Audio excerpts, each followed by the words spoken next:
Hey, how you doing? This is Steve Sims, and welcome back to another episode of The Art of Making Things Happen, the podcast. Now, recently, I held a webinar, and this webinar was to help increase people's influence by basically teaching them how to speak on stage or to progress and actually get full paid gigs on stage. And one of my guests was Jim Kwik, and he dropped some nuggets about how he handles his introvertness to basically use it as his superpower. Listen to this episode that we took from that webinar and use it for your benefit. Enjoy. Jim, are you there? I'm here, buddy. How are you? I'm good, thank you, pal. I'm good. I'm pleased to see you. Can everyone just let me know? Can you all see? There you go. I wanted to make sure people could see him.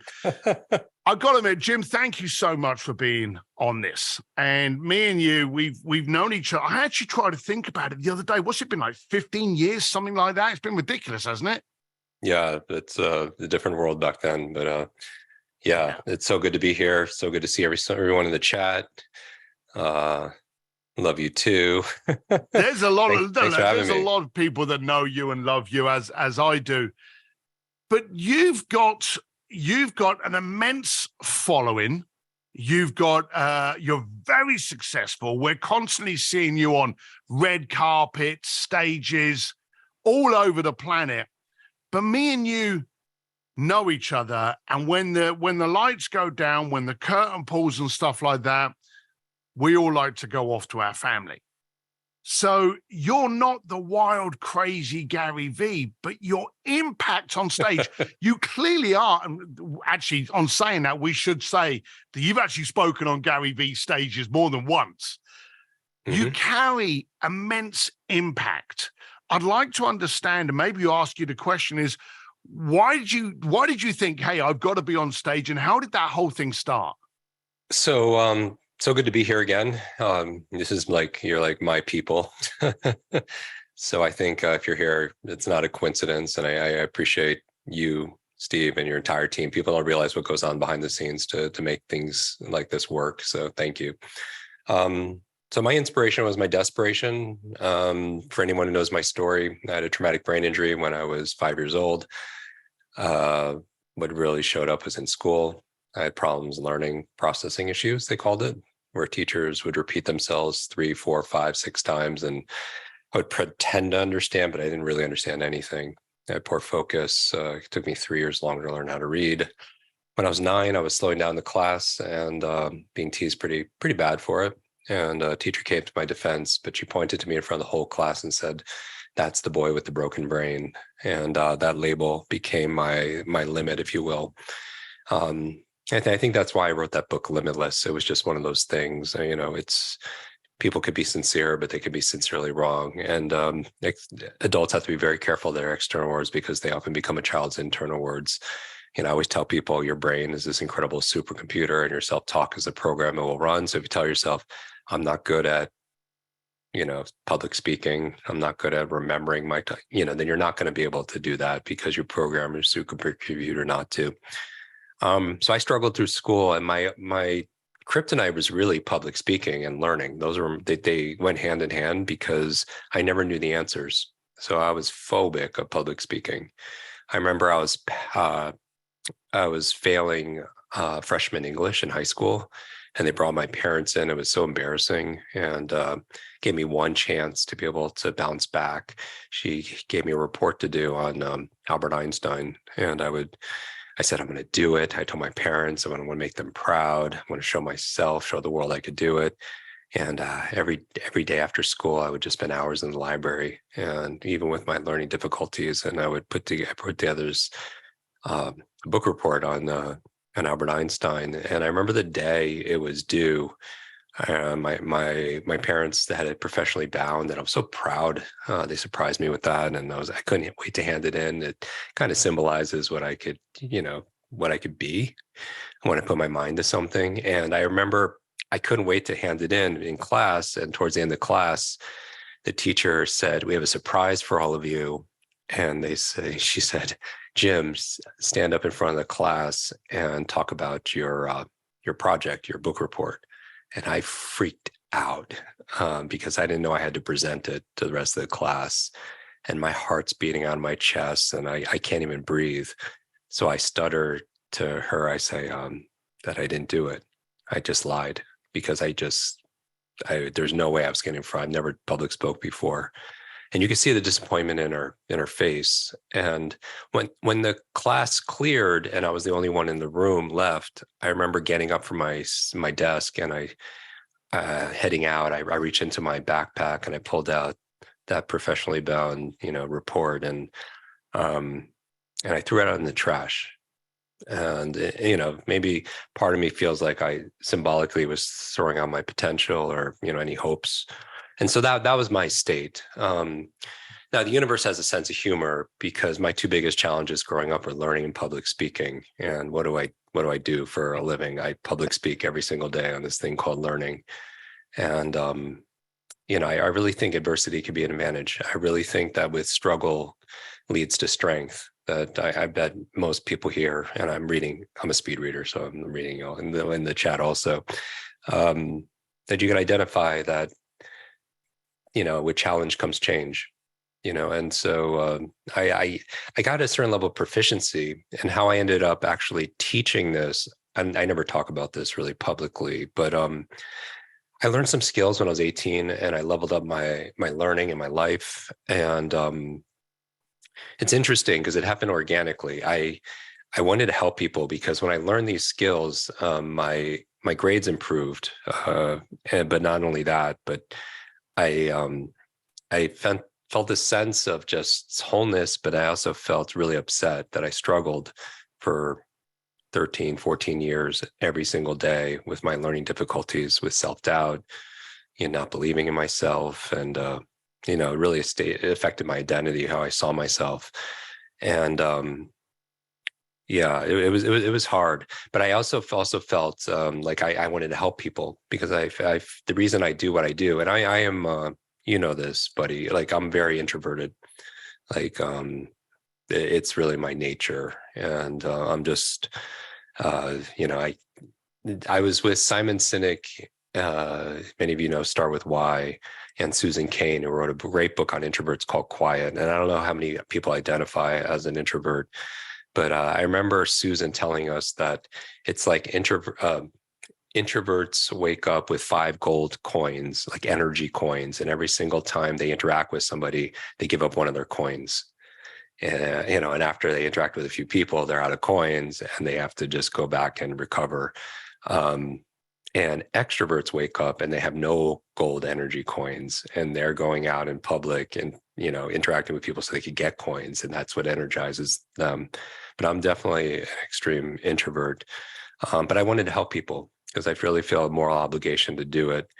It's like shame on me if people are suffering and struggling, with focus, memory, overload, distraction, whatever, and I didn't support them. So I don't share this. So it's not like, so when I'm a freshman in college, imagine this, I'm very awkward. I learned all these skills, and I studied adult learning theory, multiple intelligence theory, ancient mnemonics, speed reading, the art and science of accelerated learning, which I think is the number one skill to master in the 21st century. Because when you could focus and concentrate and learn and think and remember and retain and apply, you could apply that towards everything, whatever you speak on: medicine, money, marketing, management, martial arts, Mandarin, music, anything, right?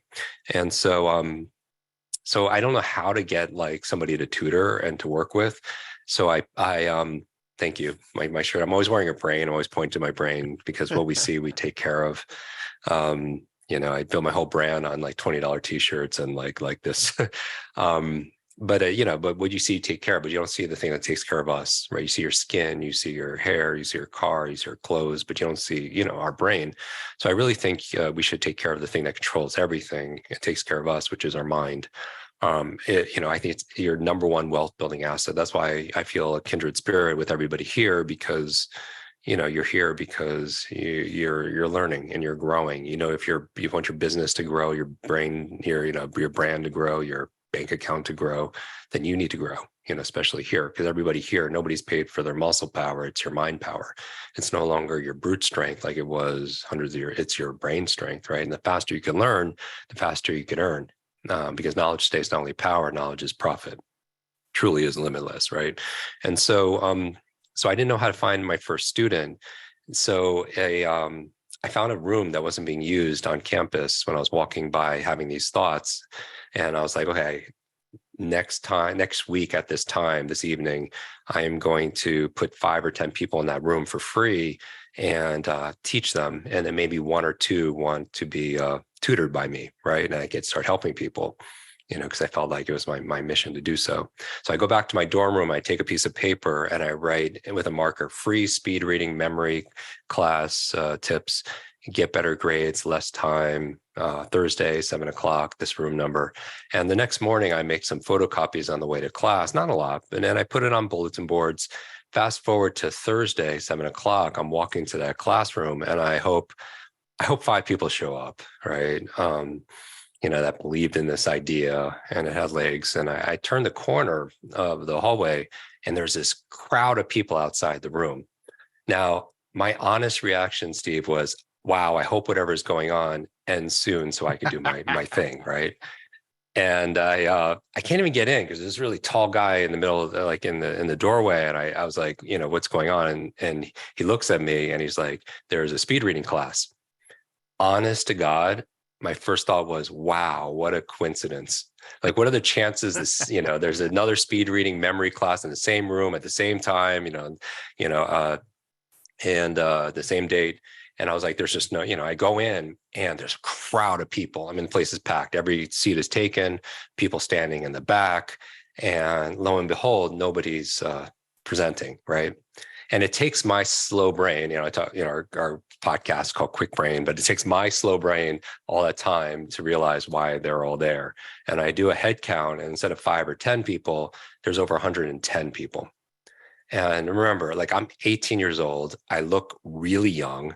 I'm wearing t-shirts, shorts. I'm nothing prepared to talk about. And I'm I'm phobic of public speaking. A lot of people are nervous of public speaking, but I'm phobic. Like, my heart's beating out of my chest. I'm starting to perspire. I can't even breathe. And even thinking about it, my mouth is getting dry, just reliving it. So I leave, I jet. I would love to say it was different, but I am so terrified. I leave, and because I just can't even perform. And I can't go back to my dorm room because my friends will just tease me because they knew all about it. So I go to this fountain and I meditate. I've done that for a long time, and I just have to clear my mind, right? Compose myself. And I heard this voice inside my head, and it's my mother's. And I won't tell you exactly what she said, but the essence was, you promised 100 people all this stuff and you're disappointing them, you're disappointing me. And that was the kind of message. And I'm doing this walking meditation back to my dorm room, and I stop and I take one step back to the classroom. And there's a lesson here, because I realized this is my 31st year of teaching. I realized that one step in another direction can completely change your destination, or your destiny, if you will. And I go back to the classroom, and I honestly don't remember what I said, but it just flowed through me, if that makes sense. I don't know if anyone has this experience. By the way, that's how Wayne Dyer. I've had the opportunity to share stages with him multiple times, and we had the same publisher, and he would just not prepare. He would just, I'm not necessarily encouraging this, but he would just get centered, focus on the audience, and he would just channel these messages, because he did the work, right? And so I don't remember what I said for 2 hours, but at the end I came out of this trance, and I'm like, well, I don't know how to help you all. I need about 10 hours to teach you what I know.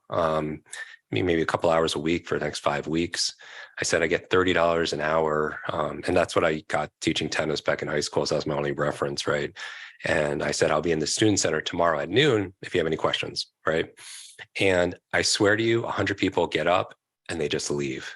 Not one person talks to me.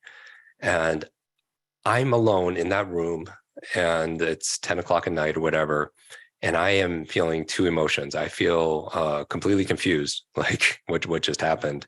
And I feel completely exhausted, like drained mentally, emotionally, physically.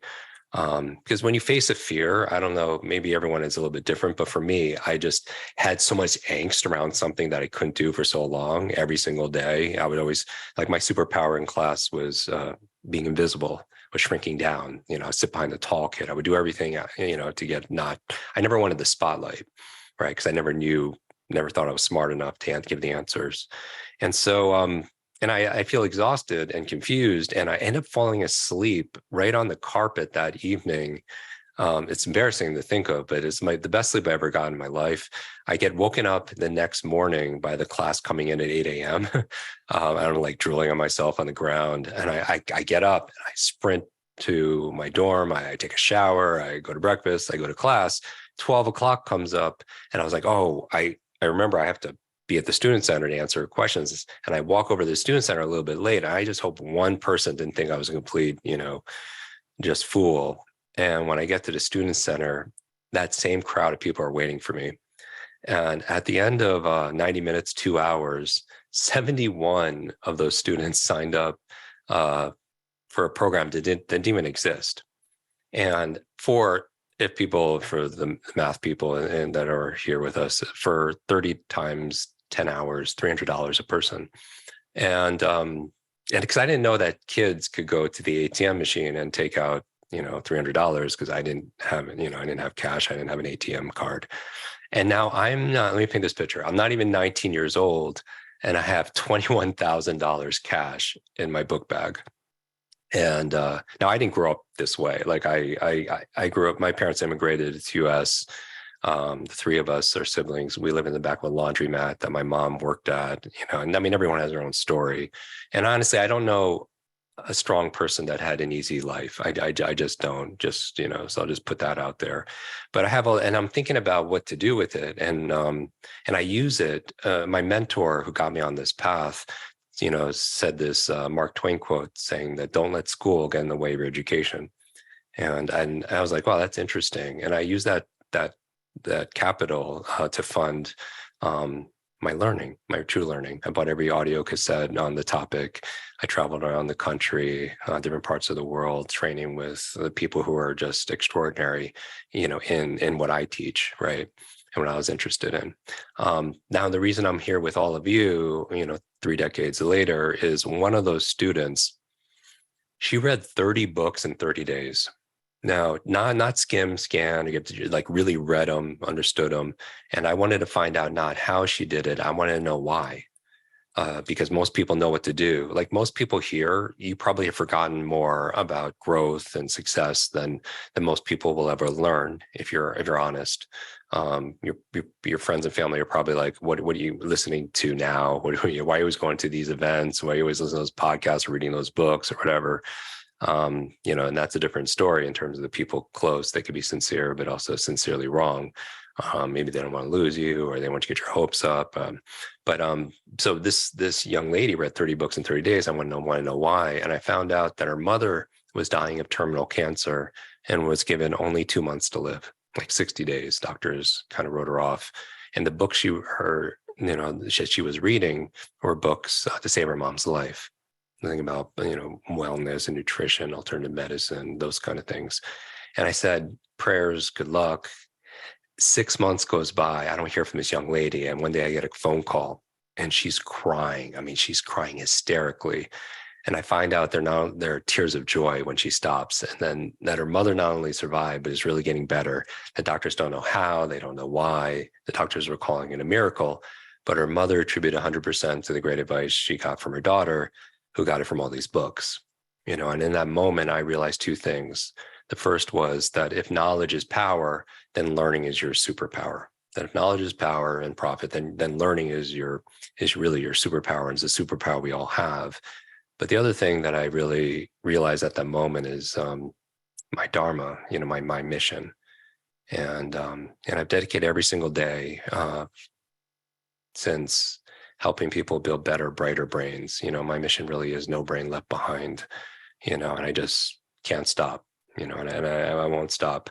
You know, I feel like that, you know, truly what's in our mind really is really limitless. There's so many people nowadays, especially after the past 3 years and the current state of the economy, that so many people unconsciously are shrinking their dreams and their goals to meet their, to fit their mind, when I really think it should be the opposite, that we should be expanding our mind to really fit all that's really possible.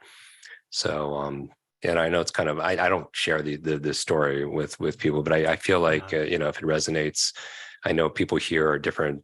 Some are aspiring to do beyond this course. Other people have already established in this area, but it wasn't an easy road, but I really do. There's a quote in Limitless that says, life is the C between B and D. Life is the letter C between the letters B and D. B stands for birth, D stands for death, life, C, choice. That, like our lives are the sum total of all the choices we've made up to this point. What are we going to focus on? What are we going to eat? Who are we going to spend time with? What are we feeding our mind? What are we going to choose? And I really feel like that these difficult times, they could distract you.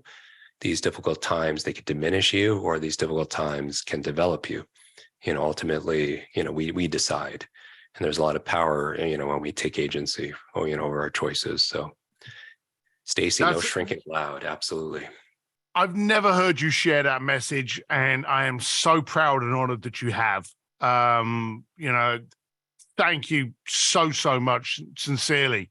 There's been a lot of feedback in the chat that's been going through. You've been seeing it. Your speed reading capabilities are just insane. If anyone wants to know how, Limitless, follow Jim. I can't say enough about the guy. That's why I wanted him here. Also, the way that he is. But we had someone, and they didn't put their name up. They've just got a number, 19372. It says, what would you say would be the one thing you do that pushes you to take that step into the unknown and move forward through the fear of public speaking? Now, I've seen you before the stage. I've seen you after the stage. You've had a little funny story, because we've known each other for so many years and I'm big and ugly. I actually have had people speak to me thinking I was your bodyguard because I wouldn't allow them close to you after the stage. But yeah, someone actually asked me if I was still your bodyguard. But how do you actually push through, and how do you handle the before and the after? Yeah, for me, it's and everybody has their different ways. I believe life is tough. Life is hard for one or two reasons. Either because we're exploring outside of our comfort zone, like we're going outside of our comfort zone, and life is hard, or life is hard because we're staying inside our comfort zone. And I really think we have to choose our hard. It's hard. It's hard to be in debt, and it's hard to make money. And I think we choose our hard. It's hard to be sick. It's hard, to have routines and exercise and, eat right and having the discipline to do that, and I think we're constantly making that choice, going back to the power of choice. Now, that being said, I just want to remind everybody that creating the life you want can be scary, but what's a lot scarier? Regret. Like one day we're going to take our final breaths, and none of other people's opinions or your fears are going to matter. What's going to matter is how we loved, how we laughed, how we learned, and how we lived. And so my thing with this is we have to control our perceptions. So many of us put weight on, what other people think. And if that's what drives us, other people's opinions and expectations, then we're just going to run out of gas. I spent a lot of time in senior centers. I lost my grandmother to Alzheimer's when I was young. So it kind of shaped, these things shape, what you value. So I spent a lot of time with seniors, helping them polish off their memories. But not only that, there's so much wisdom that's there. I think we can learn from everybody. And that keeps me very humble, meaning that I think everybody has something to teach us, that they can be an example, or they could be a warning also. But that also takes the fear away, the angst, knowing that, you have something to be able to contribute. But at that stage in life also, you hear a lot of regrets. And I can remind everybody, somebody, they didn't pursue this relationship, and they regret it at, when they're at that stage of life because of what other people would think about that relationship, or they pursued a career because it was expected of them because their family expected them, or whatever it happens to be. And I think it's so important that we let our dreams be bigger than our fears, that our actions, are louder than our words, that our faith is stronger than our feelings. And we have to make those conscious choices. And it's not always easy. But if you want to have because if it was easy, everyone would do it, but when you can get yourself to do the things that other people won't do, then you could live a life that other people can't. Right. But it's stepping in. Like, a lot of people think just knowing something is going to change your life. And that's absolutely, we know that's false, right? So many people know stuff, but common sense is not common practice. And so, now is not the time to shrink, right? You don't want to. So many people are dimming their life because they're concerned it might shine into somebody else's eyes. And there's no reason right now today to play small so that other people could feel bigger about themselves, right? The goal is, if you have family or friends that you're concerned about, or they're trying to keep you small, like, just you do the opposite, right? You be an example for them. Right. Yeah. And never worry that somebody's going to outshine you, because it's not even a competition. Like, all of us have these unique gifts. Something, even if we're in the same fields, you could say something that I would say and people will respond to you just because of who you are. And I think we all need to shine our brightest, because, we can, in our own unique way, encourage other people to do the same. And it's not possible for there to be too much light, especially today, in a dim world. And I really do believe, together we shine. People ask all the time, how can you be limitless in a limited world? And my answer is always, we do it together. That's why these gatherings are so important, right?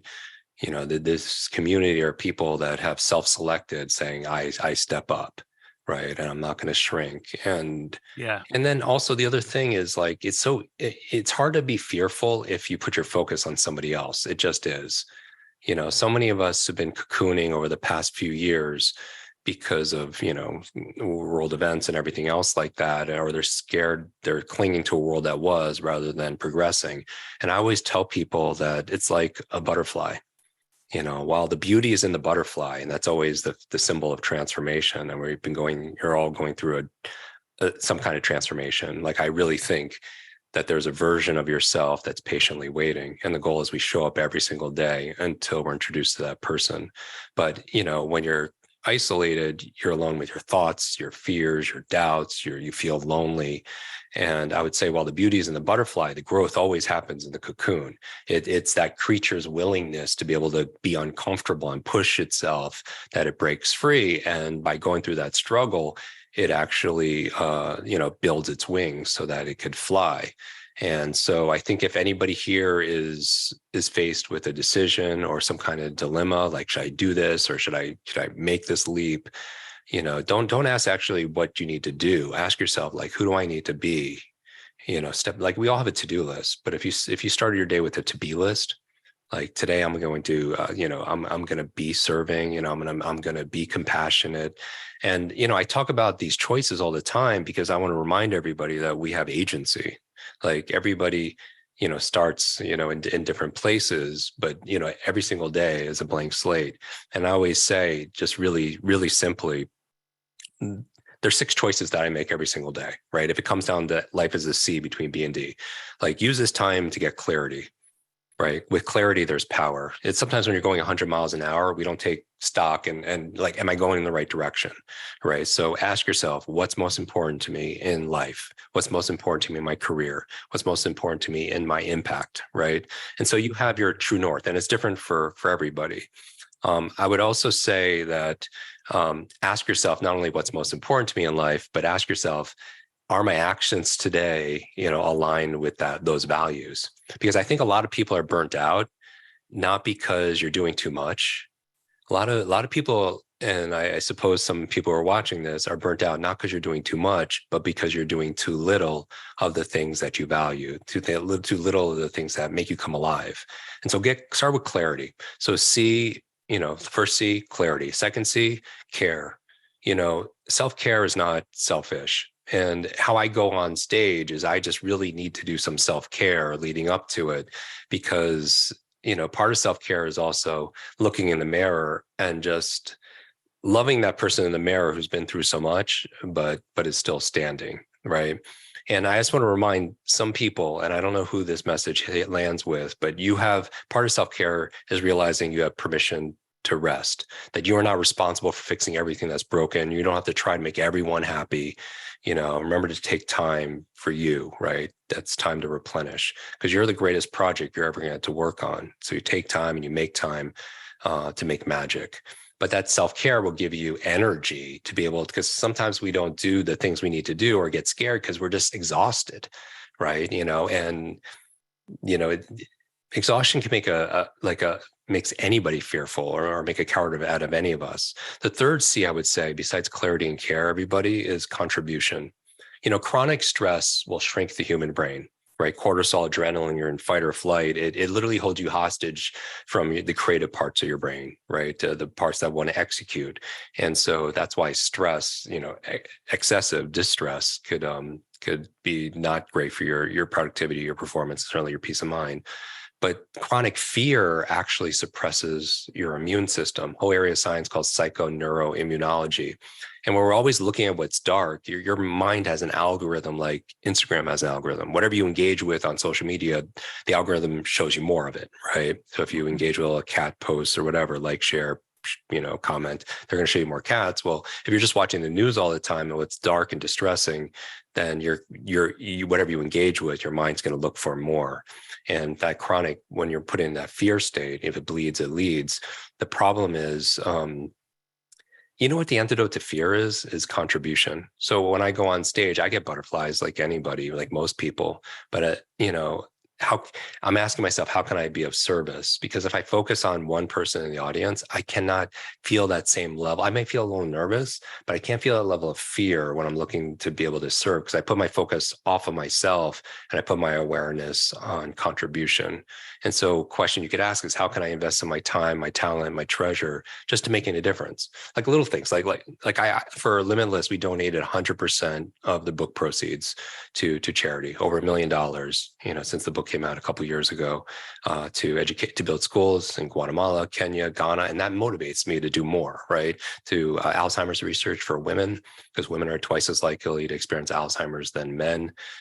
So in memory of my grandmother, but that puts me in a state where I want to contribute and not so much focus on, my own maybe doubt or angst. And then finally, those are the first: clarity, care, contribution. And I make them all C's to make them easy to remember. The fourth C, I would say, is creativity.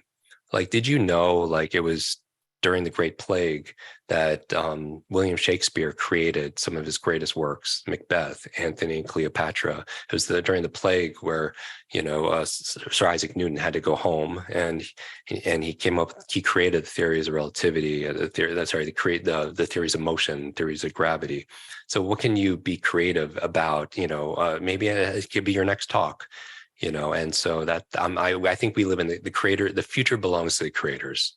So I'm very excited. And then finally, 5 and 6, I would say, during this time when you're in cocooning, if you are cocooning and you're preparing, then the number 5 is capabilities. That if you want to win, I think the most important capability, skills, knowledge, abilities, is to learn how to learn. And I'm biased, but I feel like it makes everything in your life easier. But how can you level up? Your mind is the ultimate adaptation machine, and it's all skill acquisition. And then finally, the 6th thing that will get you over, your fear is community. It's like, this is why we do it, because there's strength in numbers, there's safety in numbers. And that's why it often takes a village. That who we spend time with is who we become. You've heard this in personal development forever. It's because neurologically, you have these mirror neurons that's always mirroring and copying the people around you.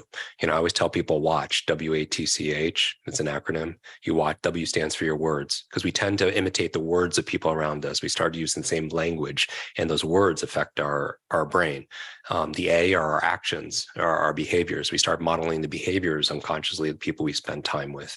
So it's very important. Like whether or not you smoke has less to do with your biological networks and more to do with your social networks, right? Also, the T in watch are your thoughts, because your thoughts are things. We talked about how all behavior is belief driven. And so we start modeling the thoughts, and some people have learned helplessness, and we start adopting those beliefs. And then finally, the C and the H in watch. The C is character. We tend to have this moral standard or integrity of the people around us, and I think that's important to be able to be conscious of. And then the H are habits. And that's why I talk so much about habits. I believe first you create your habits, and then your habits create you. but we tend to pick up the same habits of the people around us. And so what can we be doing as we build this positive peer group, and kind of do things like, I want to remind everyone, you're the pilot of your life. You're not the passenger. You're the pilot of your mind. You're not the passenger of it. And there's so many things that we could do every single day, to be able to take a step in another direction and change that destination. The two things that I want to bring attention to that you said so eloquently, because you're Jim Kwik, was that you take the onus and fear off of you by focusing on the impact to someone that you're speaking to. So whenever we actually spoke about this before you came on, that it's not about you, it's about your message and the impact that you can provide to someone else, how you can help someone else and how you can be an asset to their growth. And then secondly, a good friend of ours always used to say that the definition of hell is to meet the man or woman you could have been. Ooh. And that's always pushed me, and it always pushed Henry as well, to kind of like go, hey, I'm a little bit nervous about taking that step, actually making that choice, maybe accepting that position to do whatever it is. But what if I don't? That's where the pain's going to really be. So you're going to be slightly uncomfortable, or you're going to live with that pain forever. And regret has a horrible way of actually growing, and you can't get rid of it. So, Jim, I love you, but thank you so much for spending time with us today. Really appreciate you. Limitless is a fantastic book. Jim is a wonderful person, but Jim, thank you. Can I challenge everybody? Can I challenge everyone to do one thing? Go. Just one thing. I challenge everybody. I really think that for every hour you spend, thank you, everybody. I love that, the claps and the hearts and the chat. That for every hour you spend learning something, on here, I recommend everybody schedule an hour to put it into play.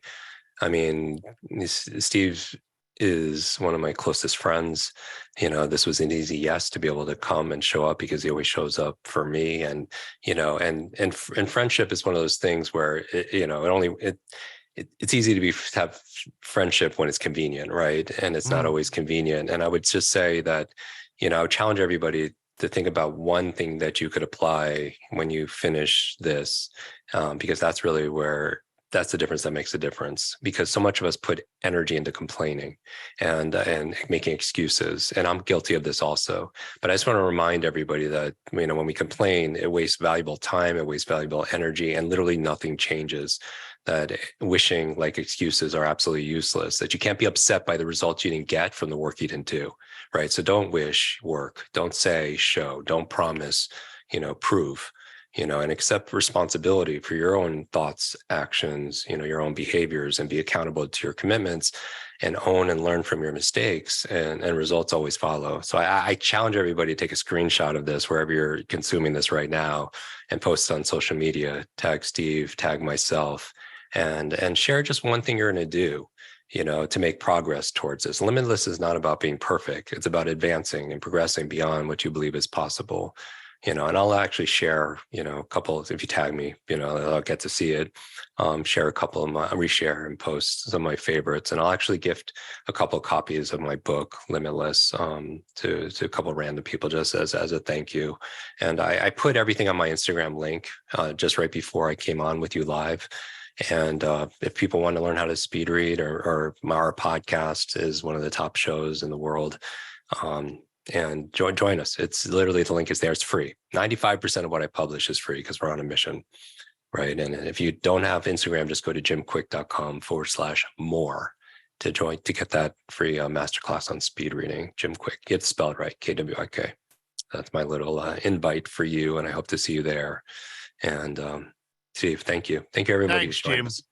Appreciate you, mate. Thank you very much. Say hi to the family for me, and look forward to hanging out with you again soon. Thank you very much, everybody. Jim Kwik. Thank you. Bye. Hey, I hope you liked that episode of the Art of Making Things Happen podcast. And remember, these are done for you. If you like them, subscribe, share them around. But if you don't like them, send me an email to ask@stevedsims.com, and you can tell me what I need to do to make this the most dynamic podcast you listen to. Anyway, make sure whatever you learned from the last podcast, you actually do something with. Without action, it's just a bunch of people blowing air. Have a good time. Until next time. Bye.